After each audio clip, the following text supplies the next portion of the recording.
Hi friends, this is Papa Rao, Senior Faculty of Current Affairs from Babji Study Point.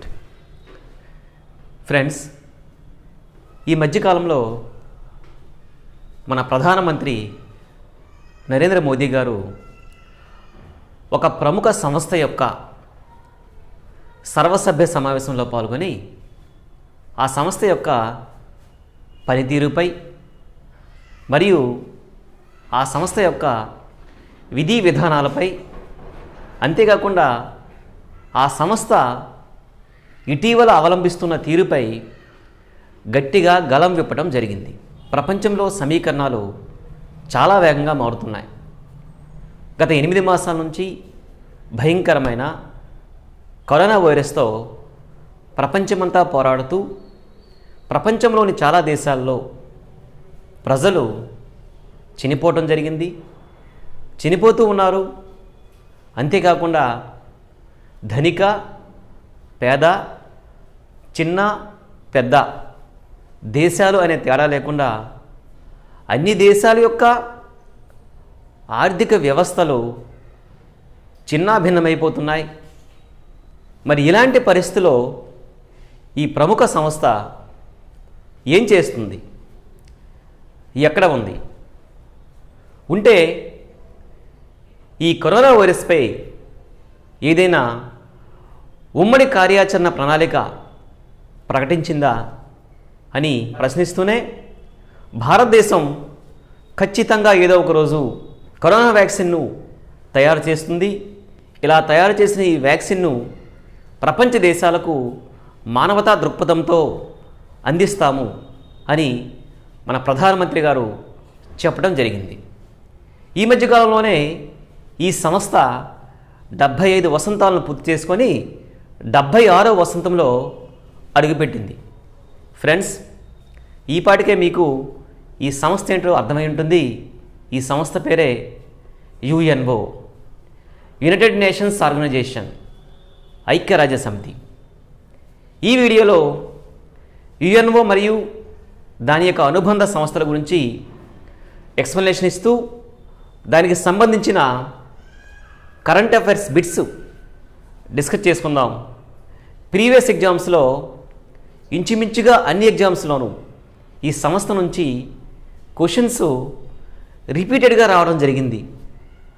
అదేవిధంగా ఫ్యూచర్లో జరిగే ఎగ్జామ్స్లో కూడా ఈ సంస్థ నుంచి క్వశ్చన్స్ రావడానికి అవకాశం ఉంది. కాబట్టి ఫ్రెండ్స్, కేర్ఫుల్గా వినండి, క్లియర్గా నోట్స్ని ప్రిపేర్ చేసుకోండి. ఫ్రెండ్స్, మొదటి ప్రపంచ యుద్ధం జరిగిన తర్వాత నష్టాన్ని అంచనా వేసిన తర్వాత భవిష్యత్తులో ఇలాంటి యుద్ధాలు మళ్ళీ జరగకూడదు అని దేశాలన్నీ కలిసి 1919లో నానాజాతి సమితి అనే ఒక సంస్థను ఏర్పాటు చేశారు. అయితే మొదటి ప్రపంచ యుద్ధం చివరి వరకు పోరాడిన జర్మనీ మరియు జపాన్ దేశాలు ఈ సంస్థలో చేరలేదు. అందువలన 1939లో రెండవ ప్రపంచ యుద్ధం వచ్చింది. ఈ రెండవ ప్రపంచ యుద్ధం 1939 నుంచి 1945 ఆగస్టు వరకు జరిగింది. ఈ రెండవ ప్రపంచ యుద్ధం యొక్క నష్టం యొక్క తీవ్రత మొదటి ప్రపంచ యుద్ధంతో పోలిస్తే చాలా ఎక్కువగా కనిపించింది. ఎందువలనగా ప్రపంచంలో మొట్టమొదటిసారిగా చిట్టచివరిసారిగా అమెరికా అణుబాంబును జపాన్పై విడిచిపెట్టింది.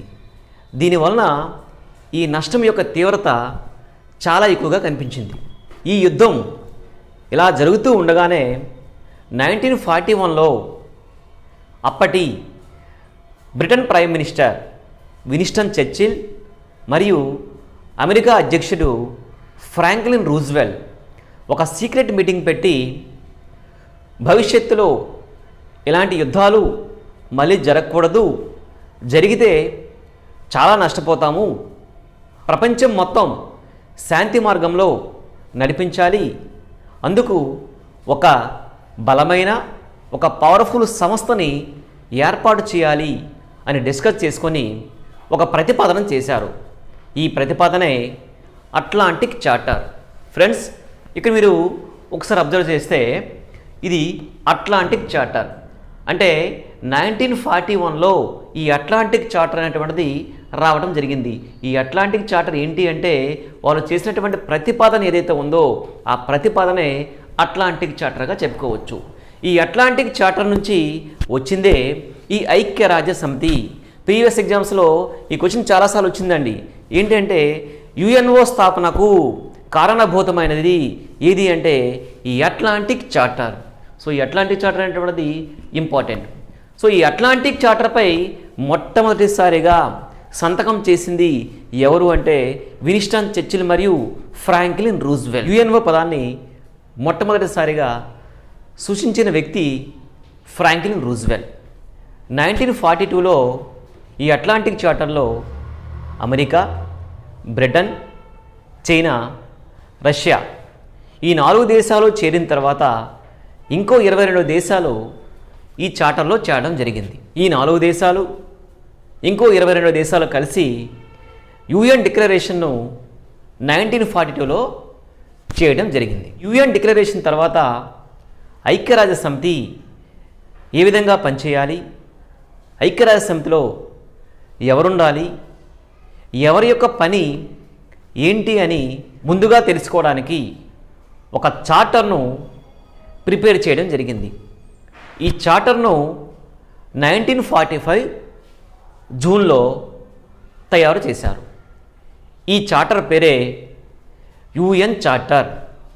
ఈ యుఎన్ చార్టర్లో 19 చాప్టర్సు మరియు 111 ఆర్టికల్స్ పెట్టడం జరిగింది. దీనినే యుఎన్ చార్టర్ అని చెప్పుకోవచ్చు. యుఎన్ చార్టర్ ప్రిపేర్ చేసిన తర్వాత ఐక్యరాజ్య సమితిని 1945 అక్టోబర్ 24న న్యూయార్క్లో స్థాపించారు. అందువల్లనే అక్టోబర్ 24ని యుఎన్ఓ డేగా చెప్పుకోవచ్చు. ప్రస్తుతం ఐక్యరాజ్య సమితి యొక్క ప్రధాన కార్యాలయం ఎక్కడ ఉంది అంటే న్యూయార్క్. ప్రస్తుతం ఈ సంస్థలోని సభ్య దేశాల సంఖ్య 193. సో ప్రస్తుతం సభ్య దేశాల సంఖ్య 193. ప్రారంభంలో సంస్థ ప్రారంభించేటప్పుడు సభ్య దేశాల సంఖ్య 51. సో చిట్టచివరగా చేరినటువంటి దేశం దక్షిణ సూడాన్. మన భారతదేశం మొట్టమొదటిసారిగా 1945లో ఈ యుఎన్ఓలో చేరింది. చిట్టచివరగా చేరినటువంటి దేశం దక్షిణ సూడాన్.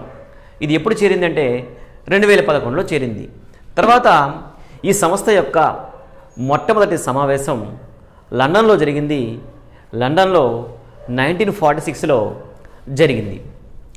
దీని యొక్క ఆర్థిక సంవత్సరం అంటే మన దేశం యొక్క ఆర్థిక సంవత్సరం ఏ విధంగా అయితే ఏప్రిల్ 1 నుంచి మార్చి 31 వరకు చెప్పుకుంటామో అదేవిధంగా ఈ సంస్థ యొక్క ఆర్థిక సంవత్సరాన్ని జనవరి 1 నుంచి డిసెంబర్ 31 వరకు చెప్పుకోవచ్చు. తర్వాత ఈ సంస్థ చేసినటువంటి సేవలకు గాను 2001లో నోబెల్లో పీస్ ప్రైజ్ అనేటువంటిది రావడం జరిగింది. అంటే 2001లో నోబెల్ ప్రైజ్ ఐక్యరాజ్య సమితికి వచ్చింది. దీని యొక్క ఫ్లాగ్ విషయానికి వస్తే దీని యొక్క ఫ్లాగ్ అనేటువంటిది 3:2 రేషియో లేదా 5:3 రేషియోలో ఉంటుంది.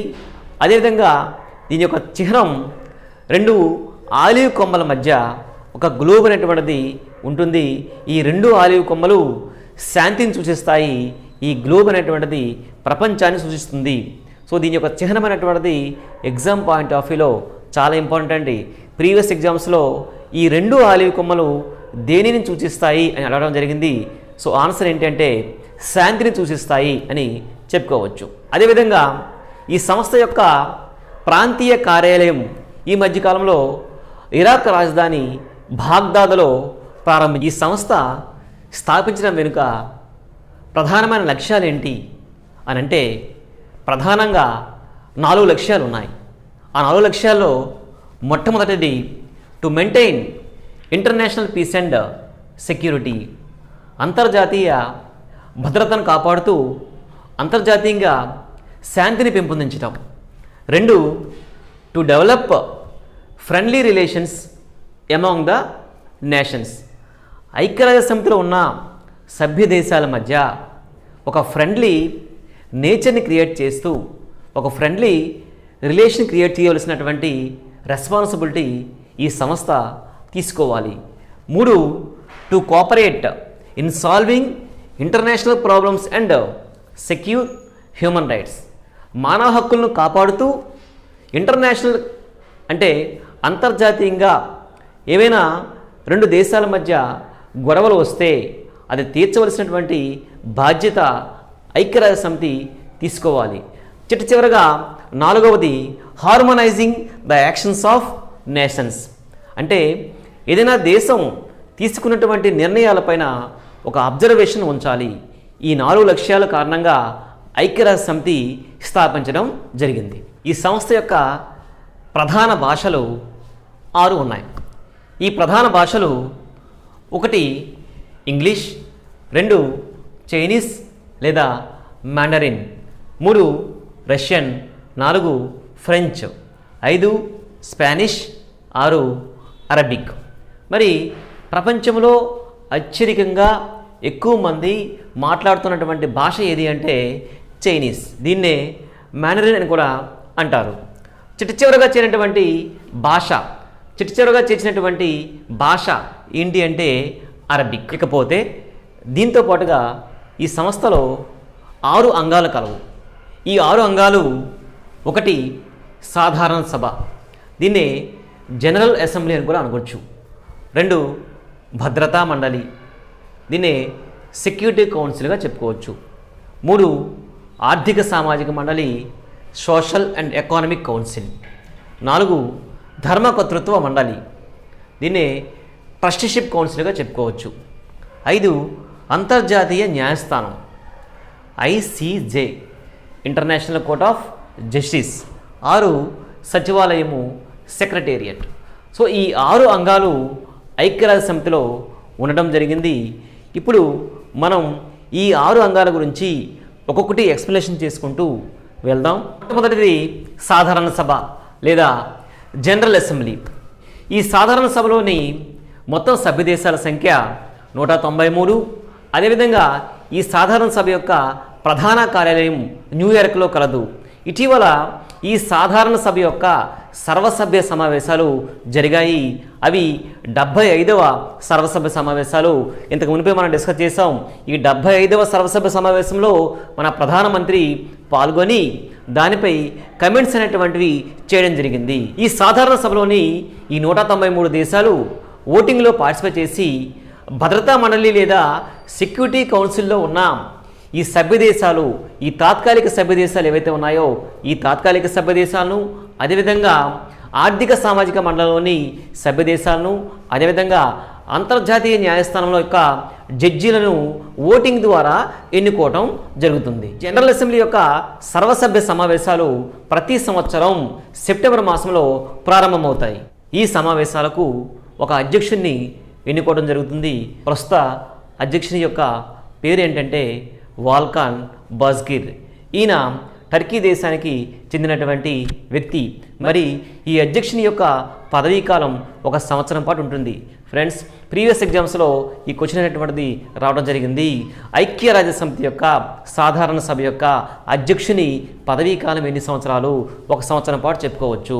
మరి భారతదేశం తరపు నుంచి ఈ సాధారణ సభకు అధ్యక్షునిగా ఎన్నికైన మొట్టమొదటి మహిళ, మొట్టమొదటి వ్యక్తి, చిట్ట వ్యక్తి ఎవరు అంటే విజయలక్ష్మి పండిత్. విజయలక్ష్మి పండిత్ గారు 1953లో ఈ సభకు అధ్యక్షురాలుగా ఎన్నికవడం జరిగింది. మరి ఈ సాధారణ సభలో భారతదేశం తరపు నుంచి మొట్టమొదటిసారి హిందీలో మాట్లాడిన మొదటి ప్రధాని ఎవరు అంటే అటల్ బిహారీ వాజ్పేయి. రెండవ ప్రధాని ఎవరు అంటే నరేంద్ర మోదీ. మొదటి ప్రధాని అటల్ బిహారీ వాజ్పేయి, మొదటి వ్యక్తి కూడా అటల్ బిహారీ వాజ్పేయిగా చెప్పుకోవచ్చు. ఈ సెక్యూరిటీ కౌన్సిల్ ప్రారంభంలో సభ్య దేశాల సంఖ్య 11. ఈ 11లో 5 శాసనసభ్య దేశాలు, 6 తాత్కాలిక సభ్య దేశాలు. అయితే 1965లో ఈ 11 దేశాలను 15 దేశాలకి పెంచడం జరిగింది. అంటే ప్రస్తుతం సెక్యూరిటీ కౌన్సిల్లో ఉన్న సభ్య దేశాల సంఖ్య 15. ఆ 15 సభ్య దేశాల్లో తాత్కాలిక సభ్య దేశాలు 10, శాసనసభ్య దేశాలు 5. తాత్కాలిక సభ్య దేశాలను ఇంతకు మునిపే డిస్కస్ చేశాం.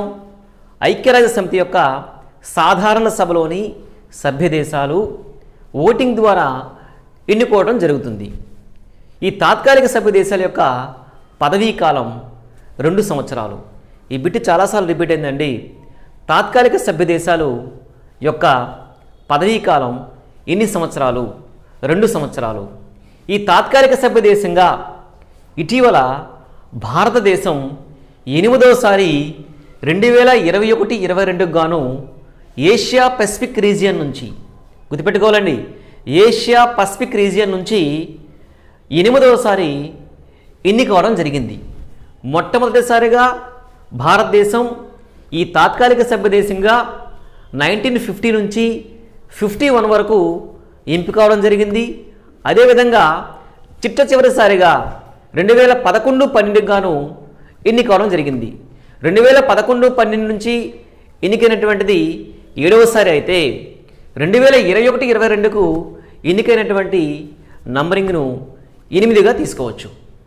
అంటే భారతదేశం ఇప్పటివరకు తాత్కాలిక సభ్యదేశంగా ఐక్యరాజ్య సమితి యొక్క భద్రతా మండలికి ఎన్నిసార్లు ఎంపికైంది అంటే 8 సార్లు ఎంపికైంది.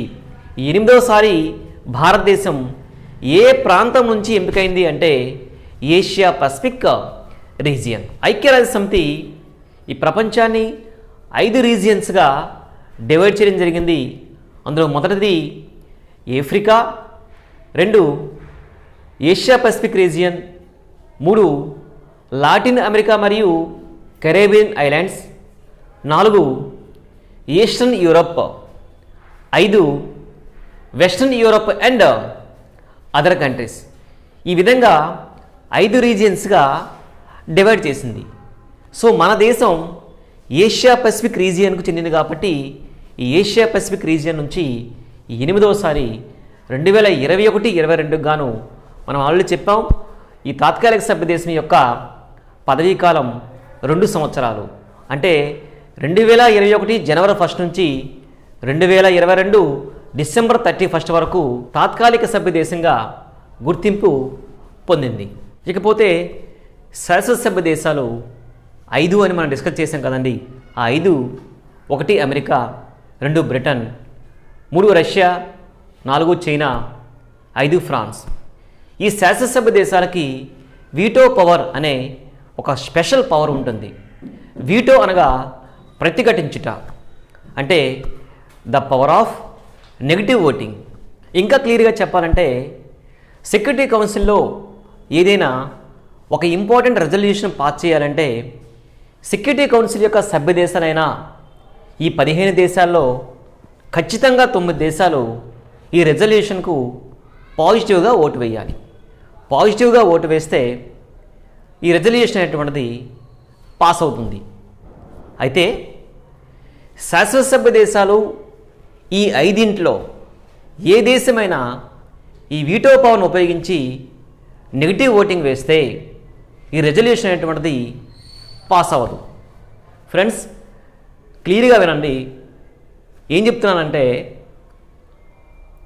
ఒక బిల్ అనేటువంటిది పాస్ అవ్వాలి అంటే 15 సభ్య దేశాల్లో ఖచ్చితంగా 9 సభ్య దేశాలు పాజిటివ్గా ఓటు వేయాలి. ఆ 9 సభ్య దేశాల్లో 5 శాశ్వత సభ్య దేశాలు తటస్థంగా అయినా ఉండాలి, పాజిటివ్గానే ఓటు వేయాలి. అంటే 15 దేశాల్లో 14 దేశాలు ఆ రెజల్యూషన్కు పాజిటివ్ వేసిన, శాశ్వత సభ్య దేశాల్లో ఏదో ఒక దేశం వీటో పవర్ను ఉపయోగించి నెగిటివ్ ఓటు వేస్తే ఆ రెజల్యూషన్ అనేటువంటిది పాస్ అవ్వదు. ఫర్ ఎగ్జాంపుల్, ఇటీవల ఈ వీటో పవర్ని చైనా దేశం భారతదేశం పైన 3 సార్లు ప్రయోగించింది. ఎందుకంటే ఇప్పటి వరకు ఈ వీటో పవర్ని అత్యధిక సార్లు రష్యా ఉపయోగిస్తే అత్యంత తక్కువ సార్లు చైనా ఉపయోగించింది. ఈ మధ్యకాలంలోనే మనపైన 3 సార్లు ఉపయోగించింది. ఎన్ఎస్జి న్యూక్లియర్ సప్లయర్స్ గ్రూప్లో చేరుదామని చాలా సంవత్సరాల నుంచి ట్రై చేస్తూ ఐక్యరాజ్య సమితిని ఒప్పిస్తూ ఇటీవల ఒక రెజల్యూషన్ పాస్ చేస్తే 15 దేశాల్లో 14 దేశాల్లో పాజిటివ్గా ఓటేసి చైనా మాత్రం ఈ ఎన్ఎస్జీలో భారతదేశం చేరకుండా ఈ వీటో పవర్ను ఉపయోగించి నెగిటివ్ ఓటింగ్ అనేటువంటిది 2 సార్లు వేయడం జరిగింది. దీనివలన ఈ రెజల్యూషన్ ఫెయిల్ అయ్యి ఈ ఎన్ఎస్జీలో మనకు చోటు లభించలేదు. అదేవిధంగా ఇటీవల జైషే ఈ మహమ్మద్ అనే టెర్రరిజం గ్రూప్ యొక్క ఫౌండర్ అయిన మసూద్ అజహర్ను అంతర్జాతీయ ఉగ్రవాదిగా ప్రకటించమని ఐక్యరాజ్య సమితికి మన భారతదేశం డిమాండ్ చేస్తే ఆ రెజల్యూషన్ను ఐక్యరాజ్య సమితి యొక్క సెక్యూరిటీ కౌన్సిల్లో పాస్ చేశారు. ఇది పాస్ అయ్యేటప్పుడు ఈ చైనా మరలా వీటో పవర్ను ఉపయోగించి నెగిటివ్ ఓటింగ్ వేయడం జరిగింది. దీనివలన ఈ రెజల్యూషన్ ఫెయిల్ అవ్వడం జరిగింది. ఫ్రెండ్స్, ఈ వీటో పవర్కి ఎంత వాల్యూ ఉందో మీకే అర్థమై ఉంటుంది. సో ఈ వీటో పవర్ గురించి అంటే ఈ సెక్యూరిటీ కౌన్సిల్లో శాశ్వత సభ్యత్వం కోసం భారతదేశంతో పాటుగా చాలా దేశాలు కొన్ని దశాబ్దాల నుంచి ఐక్యరాజ్య సమితిని డిమాండ్ చేస్తూనే ఉన్నాయి. ఐక్యరాజ్య సమితిలో సంస్కరణలు చేపట్టాలి అని చాలా దేశాలు కొన్ని గ్రూపులుగా ఏర్పడి డిమాండ్ చేస్తూ ఉన్నాయి. ఈ గ్రూపుల్లోనే వచ్చిందే G4 గ్రూప్. G4 గ్రూపులో జర్మనీ, జపాన్, భారతదేశం, బ్రెజిల్. ఈ G4 గ్రూపులో ఉన్న జర్మనీ మరియు జపాన్లను అబ్జర్వ్ చేస్తే ఐక్యరాజ్య సమితికి ఎక్కువగా ఫండ్స్ ఇచ్చే దేశాల్లో మొదటి వరుసలో అమెరికా ఉంటే 2-3 ప్లేసులను జర్మనీ, జపాన్ ఆక్రమిస్తుంది. అంతేకాకుండా United Nations peace keeping force అనే ఒక ఫోర్స్కు ప్రపంచంలో ఎక్కువగా ఫండ్స్ భారతదేశం మరియు బ్రెజిల్ ఇస్తూ ఉంటుంది. అంటే అప్పట్లో ఈ శాశ్వత సభ్యత్వం అనేటువంటిది ఈ పవర్ని బేస్ చేసుకుంటూ ఇవ్వడం జరిగింది. సో అందుకు కొన్ని దేశాలు కొన్ని గ్రూపులుగా ఫామ్ అయ్యి ఇంతకు మునుపు పవర్ను చూసి ఈ సభ్యత్వం కల్పించారు. సో అందుకు సంస్కరణ చేపట్టండి. ఈ పవర్తో పాటుగా అన్ని రంగాలను దృష్టిలో పెట్టుకొని అంటే జీడిపి పరంగా కానీ, డెవలప్మెంట్ పరంగా కానీ, సెక్యూరిటీ పరంగా కానీ, ఎకానమీ పరంగా కానీ ఇలాంటి రంగాలను దృష్టిలో పెట్టుకుంటే చాలా దేశాలకు భద్రతా మండలిలో శాసనసభ్య దేశంగా అవకాశం పొందే రైట్స్ ఉన్నాయి అని చాలా దేశాలు కొన్ని దశాబ్దాలుగా డిమాండ్ చేస్తూ ఉన్నాయి. అందుకే రీసెంట్గా మన ప్రైమ్ మినిస్టర్ గారు యుఎన్ఓపై కమెంట్స్ అనేటువంటివి చేయడం జరిగింది. ఇకపోతే ఈ భద్రతా మండలి యొక్క అధ్యక్షునిగా ప్రతి మంత్ ఒక్కొక్క దేశం ఇంగ్లీష్ ఆల్ఫాబెటికల్ ఆర్డర్లో చేయడం జరుగుతుంది. ఫర్ ఎగ్జాంపుల్ మన భారతదేశానికి 2021లో ఆగస్టున అధ్యక్ష పదవి అనేటువంటిది దక్కుతుంది. అంటే ఈ ఐక్యరాజ్య సమితి యొక్క సెక్యూరిటీ కౌన్సిల్ యొక్క అధ్యక్ష పదవి నెలకొకసారి మారుతూ ఉంటుంది. నెలకొక దేశం అనేటువంటిది అధ్యక్ష బాధ్యత అనేటువంటిది తీసుకోవడం జరుగుతుంది. ఇకపోతే మూడవది ఆర్థిక మరియు సామాజిక మండలి. దీన్ని ఎకానమిక్ మరియు సోషల్ కౌన్సిల్గా చెప్పుకోవచ్చు. అయితే ఈ ఆర్థిక మరియు సామాజిక మండలిలో మొత్తం సభ్య దేశాల సంఖ్య 54. దీని యొక్క పదవీ కాలం 3 సంవత్సరాలు. అయితే భారతదేశం 2018 నుంచి 2020 డిసెంబర్ 31 వరకు ఈ ఆర్థిక సామాజిక మండలిలో ఒక సభ్య దేశంగా కొనసాగడం జరుగుతుంది. సో భారతదేశం 2018 నుంచి 2020 వరకు దీనిలో సభ్య దేశంగా కొనసాగుతుంది. మీకు ఆల్రెడీ చెప్పాను, ఇంతకుముందు 2021-22 గాను భద్రతా మండలిలో చోటు సంపాదించింది. అదేవిధంగా 2018 నుంచి 2020 వరకు దీనిలో అంటే ఆర్థిక సామాజిక మండలిలో సభ్య దేశంగా కొనసాగుతూ ఉంది. అదేవిధంగా ఈ ఆర్థిక సామాజిక మండలి ప్రపంచంలో ఆర్థికంగాను సామాజికంగాను అభివృద్ధికి కావలసినటువంటి కార్యక్రమాలని అభివృద్ధి చేయడానికి ఇది దోహదపడుతుంది. ఈ సంస్థ ఐక్యరాజ్య సమితి యొక్క 15 స్పెషలైజ్డ్ ఆర్గనైజేషన్స్ను కోఆర్డినేట్ చేసుకుంటూ 9 ఫుడ్ అండ్ ప్రోగ్రామ్ ఆర్గనైజేషన్స్ యొక్క రిపోర్ట్ను ప్రతి సంవత్సరం రిసీవ్ చేసుకుంటూ ఉంటుంది. ఇక 4వది ధర్మకర్తృత్వ మండలి, ట్రస్టీషిప్ కౌన్సిల్. ఇది ఇటీవల అంటే 1994 నవంబర్ 1 నుంచి ఇది ఇన్యాక్టివ్లో ఉంది. ఏ దేశాలైతే ఇతర దేశాల యొక్క పరిపాలనలో ఉన్నాయో ఆ దేశం సెక్యూరిటీ పరంగా ఎటువంటి ప్రాబ్లం లేకుండా చూడవలసినటువంటి బాధ్యత ఇది తీసుకోవడం జరుగుతుంది. సో అందుకు మ్యాక్సిమం ఇప్పుడు ఉన్నటువంటి దేశాల్లో అన్నీ స్వాతంత్రం వచ్చినటువంటి దేశాలే కాబట్టి ఇది 1994 నుంచి నవంబర్ 1 నుంచి ఇది ఇన్యాక్టివ్లో ఉంది.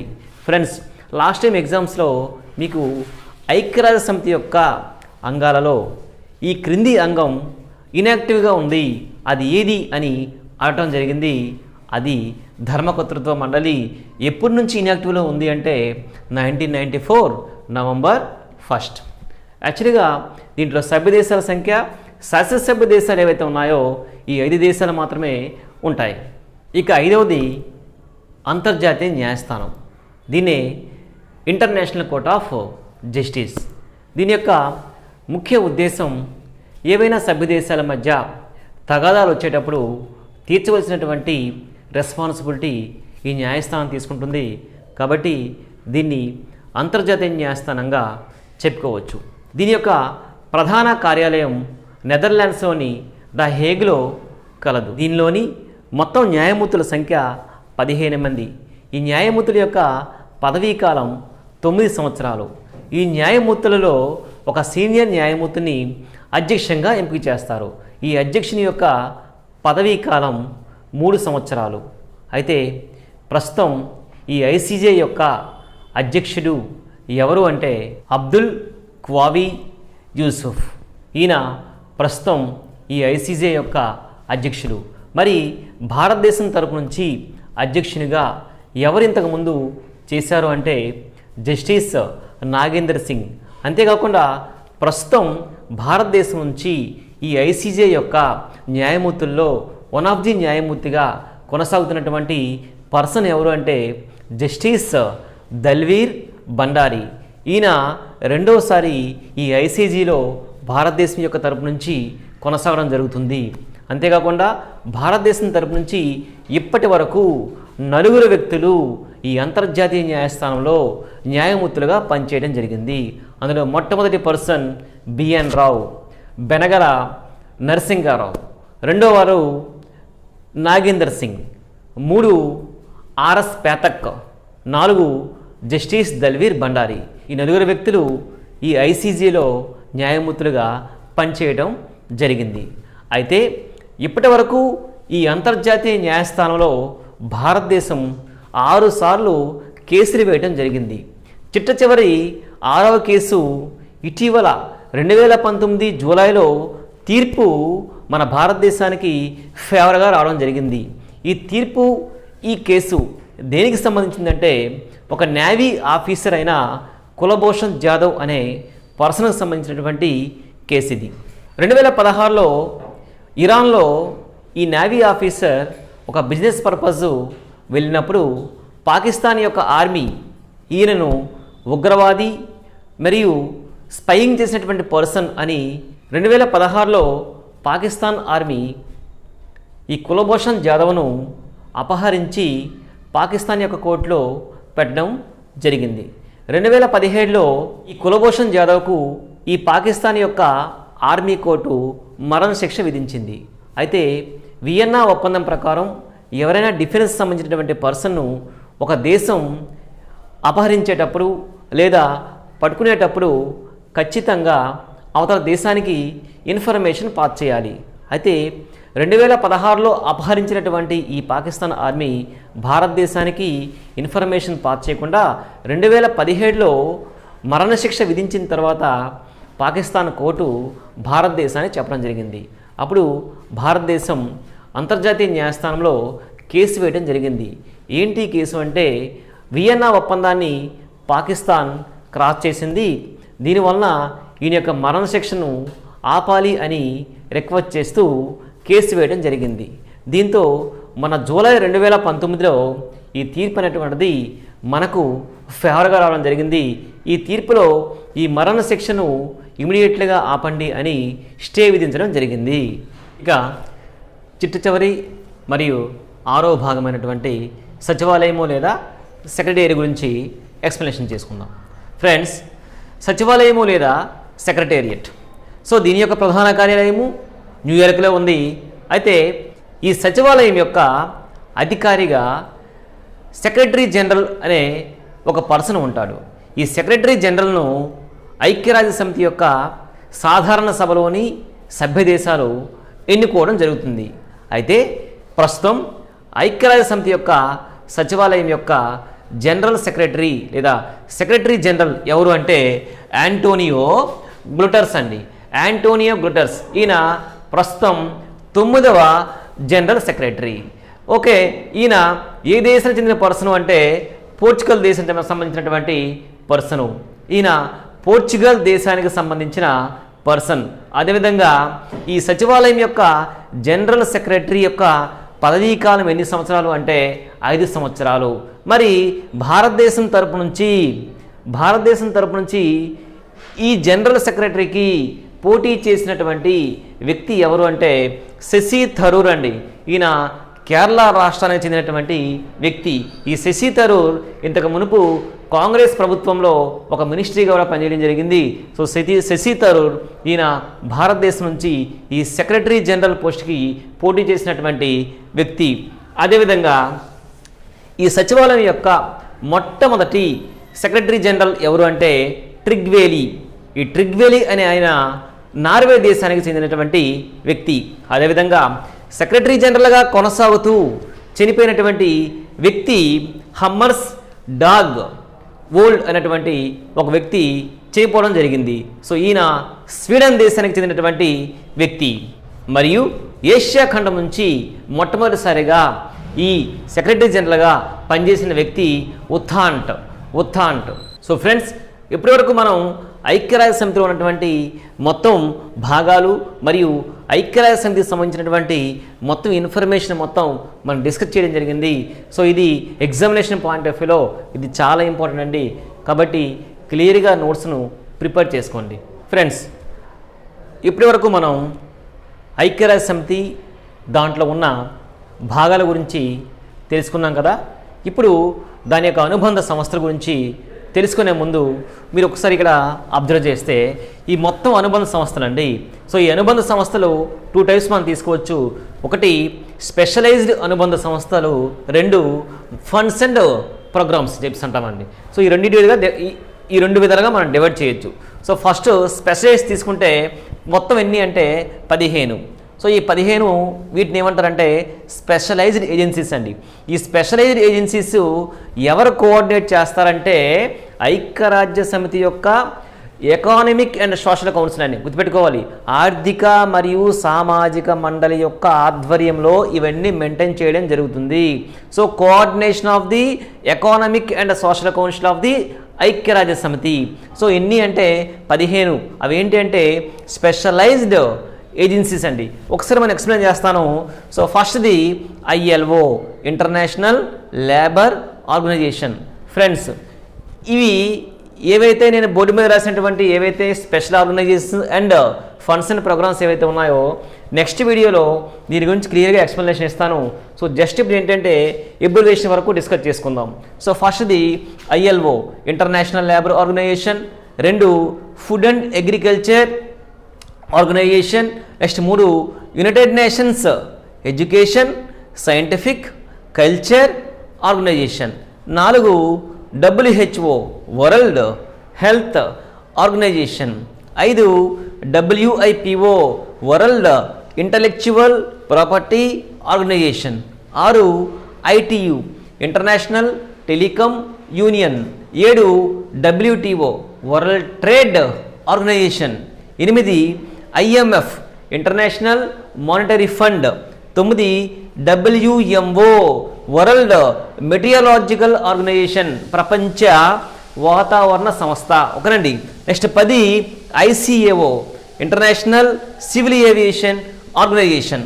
11 వరల్డ్ బ్యాంక్ అండి, ప్రపంచ bank. 12 IFAD international Food and Agriculture Development. 13 IMO International Maritime organisation.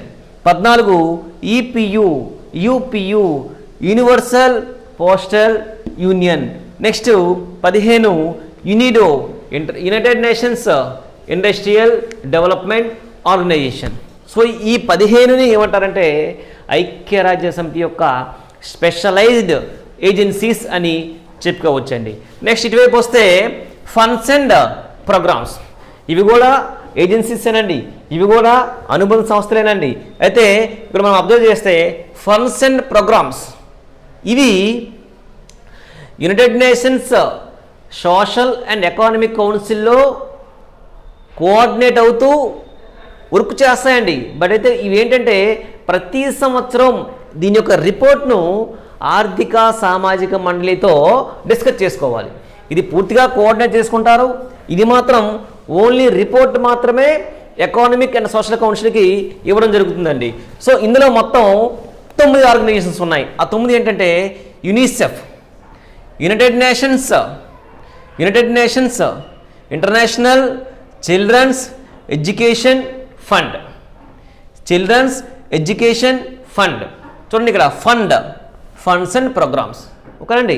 Next second UNCTAD, UNCTAD, United Nations conference on trade and development.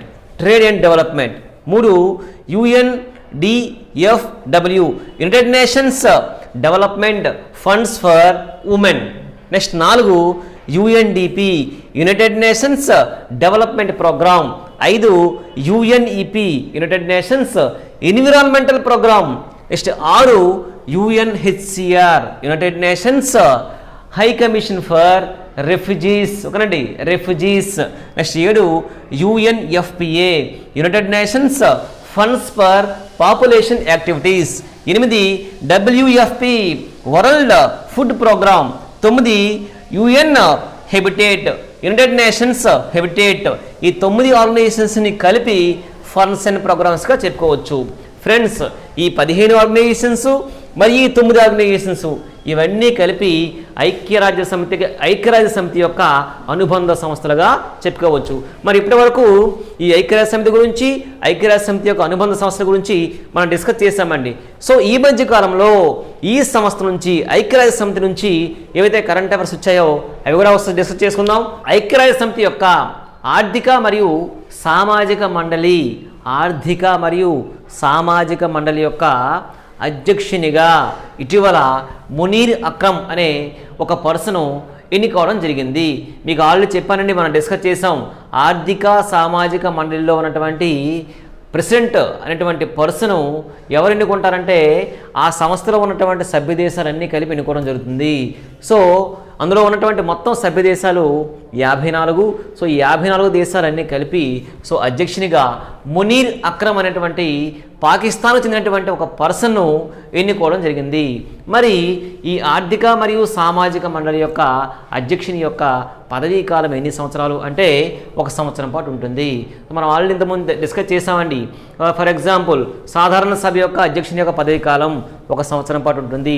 అదేవిధంగా భద్రతా మండలిలో ఉన్నటువంటి అధ్యక్షును అంటే పర్సన్ కాదండి, ఒక దేశం అని చెప్తున్నాను. సో నెలకు ఒక దేశం అనేటువంటిది మారుతూ ఉంటుంది. అది ఇంగ్లీష్ ఆల్ఫాబెటిక్లో మారుతూ ఉంటుంది. అది ఎందులో అంటే సెక్యూరిటీ కౌన్సిల్లో. సో అది మనం డిస్కస్ చేసాం.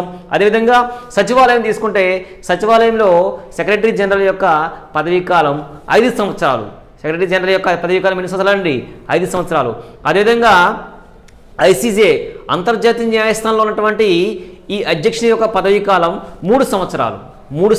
అది కూడా చెప్పడం జరిగిందండి. ఈ బిట్టు మనకి కరెంట్ అఫైర్స్ పరంగా ఇంపార్టెంట్ కాబట్టి మీకు డిస్కస్ చేయడం జరుగుతుంది. ఆయన పేరు ఏంటంటే మునీర్ అక్రమ్. ఆయన ఏ దేశం చెందినటువంటి పర్సన్ అంటే పాకిస్తాన్ అండి. ఎన్ని సంవత్సరాలనే పదవీ కాలం అంటే 1 సంవత్సరం పాటు ఉంటుంది. నెక్స్ట్ క్వశ్చన్లోకి వెళ్దాం. సో నెక్స్ట్ క్వశ్చన్ ఏంటంటే ఇటీవల మలాలా యూసఫ్జా అనేటువంటిది తిని చాలా ఫేమస్ అండి. ఈవిడికి 2014లో నోబెల్ పీస్ ప్రైజ్ వచ్చింది. అది ఎవరితో కలిసి అంటే మన యొక్క ఇండియాకి సంబంధించినటువంటి కైలాస్ సత్యార్థి అనేటువంటి ఒక ఫేమస్ సర్వీస్ పర్సన్ అండి. ఆ సర్వీస్ పర్సన్తో ఇద్దరికీ కలిపి 2014లో ఈ నోబెల్లో పీస్ ప్రైజ్ అనేటువంటిది రావడం జరిగింది. సో తిను చాలా ఫేమస్ అండి. ఎందుకంటే అత్యంత పిన్న వయసులో నోబెల్ పీస్ ప్రైజ్ అందుకున్నటువంటి పర్సన్ ఎవరు అంటే మలాలా యూసఫ్జా. ఈ మలాలా యూసఫ్జా అనేటువంటి పర్సన్ పాకిస్తాన్ చెందినటువంటి లేడీ అండి.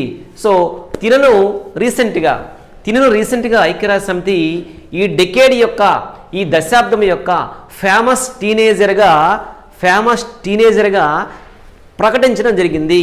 వాడు క్వశ్చన్ ఎలాగ ఇస్తారంటే, ఇటీవల కాలంలో ఐక్యరాజ్య సమితి ఈ క్రింది వారిలో ఎవరిని ఈ దశాబ్దానికి చెందినటువంటి ఫేమస్ టీనేజర్గా ప్రకటించడం జరిగింది అని చెప్పి అడుగుతారండి. అప్పుడు మనం మలాలా యూసఫ్జాగా చెప్పుకోవచ్చు.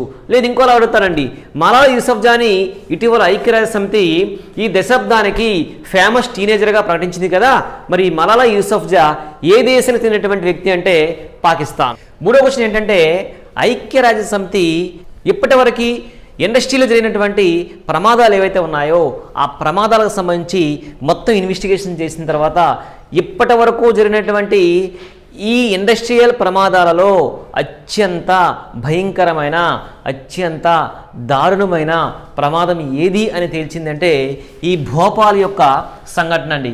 భోపాల్ అంటే మధ్యప్రదేశ్ రాజధాని అయినటువంటి భోపాల్లో 1984లో ఈ మెథైల్ ఐసోసైన్ అనేటువంటి ఒక విషవాయువు లీక్ అయి చాలామంది చనిపోవడం జరిగింది. ఆ దుర్ఘటన ఏదైతే ఉందో ఆ దుర్ఘటన ఇప్పటి వరకు ఇండస్ట్రియల్ యొక్క ప్రమాదాలలో అత్యంత దారుణమైనటువంటి ప్రమాదంగా ఇటీవల డిసైడ్ చేయడం జరిగింది. అది ఎవరు డిసైడ్ చేశారంటే ఐక్యరాజ్య సమితి. చివరికి క్వశ్చన్ ఏంటంటే, మీకు ఆల్రెడీ డిస్కస్ చేశాను, ఇది కరెంట్ అఫైర్స్ సంబంధించింది కాబట్టి మళ్ళీ డిస్కస్ చేస్తున్నానండి. సో వాడు అడుగుతారు బిట్ ఏంటంటే, ఇటీవల ఐక్యరాజ్య సమితి యొక్క సాధారణ సభ యొక్క సర్వసభ్య సమావేశాలు ఎన్నవి అని చెప్పి అడుగుతారు వాడు. సో ఎన్నవి అంటే 75వ సర్వసభ్య సమావేశాలు. సో ఇటీవల ఐక్యరాజ్య సమితి యొక్క సాధారణ సభ యొక్క సర్వసభ్య సమావేశాలు 75వ సర్వసభ్య సమావేశాలు న్యూయార్క్లో జరగాల్సి ఉంది. కానీ ఈ కోవిడ్ యొక్క ప్రమాదం వలన విర్చువల్గా అంటే ఆన్లైన్లో ఈ మీటింగ్ అనేటువంటిది జరిగింది. మినిస్టర్ మాట్లాడినప్పుడు కూడా ఆన్లైన్లో మాట్లాడడం జరిగింది. సో ఆన్లైన్లోనే ఈ సంస్థ పైన ఈ ఐక్యరాజ్య సమితి పైన కమెంట్స్ అనేటువంటివి చేశారు. సో ఫ్రెండ్స్, ఇప్పుడు నేను చెప్పినటువంటి చాప్టర్ ఏదైతే ఉందో ఇది చాలా ఇంపార్టెంట్ అండి. ఎగ్జామ్ పాయింట్ ఆఫ్ వ్యూలో చాలా ఇంపార్టెంట్. సో కేర్ఫుల్గా చదవండి, క్లియర్గా నోట్స్ని ప్రిపేర్ చేసుకోండి. ఫ్రెండ్స్, ఇంతవరకు ఈ ఈఎన్ఓకి సంబంధించి ఇన్ఫర్మేషన్ను దాంతోపాటుగా దాని లింకప్గా దాని యొక్క రిలేటెడ్ ఏవైతే ఆర్గనైజేషన్స్ అనుబంధ సంస్థలు ఏవైతే ఉన్నాయో ఆ అనుబంధ సంస్థల గురించి కూడా డిస్కస్ చేసాం. సో నెక్స్ట్ వీడియోలో ఈ అనుబంధాల సంస్థల గురించి ఇంకొంచెం డీప్గా తెలుసుకుంటూ దాంతోపాటుగా దానికి లింకప్గా ఏదైతే కరెంట్ అఫైర్స్ ఉందో ఆ కరెంట్ అఫైర్స్ కూడా నెక్స్ట్ వీడియో చూసుకుందాం, నెక్స్ట్ వీడియో డిస్కస్ చేసుకుందాం. So thank you very much.